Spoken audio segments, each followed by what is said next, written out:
兄ちゃん、お兄ちゃんやめろ。ここまで来たやつ、やめるバカはどこにいるんだよね。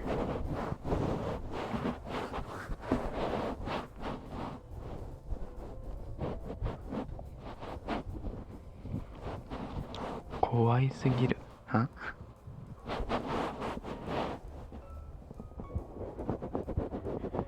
？Yeah. Where's all this energy coming from? It's like past 2 a.m. or something? Yeah, it is. But I normally don't go to sleep until late. Or early. So...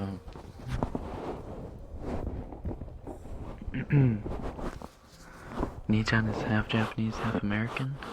Yeah. That's right. Yeah. That's right. What else can we do? Water sound. Mizu no oto, yeah. Mizu no oto urusai, yeah.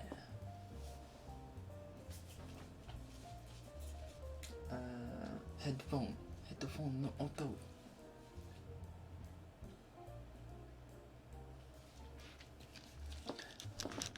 Do.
Stream is a little bit out of the question. さすがに24時間はちょっと無理だな。仕事あるからね。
And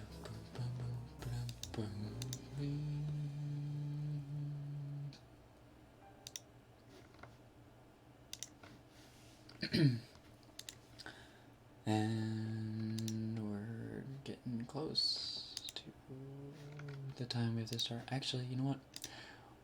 We'll do a long wrap up. We'll wrap up slowly.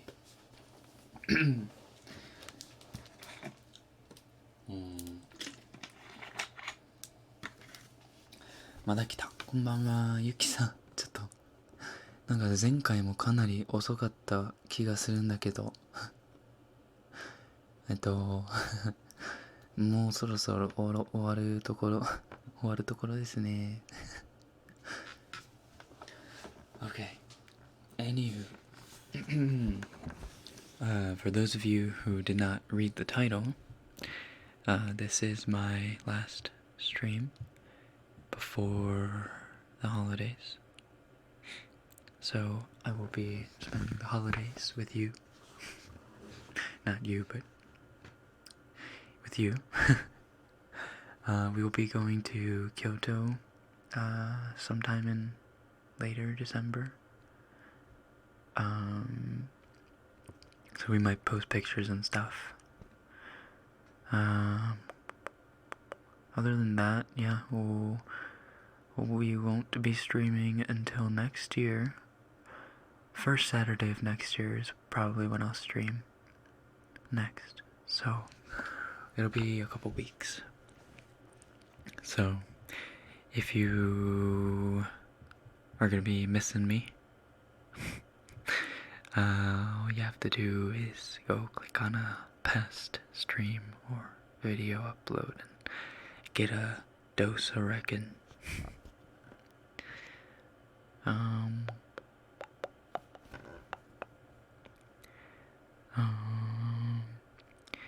If you're having, troubles with any family or friends, or if you have been recently,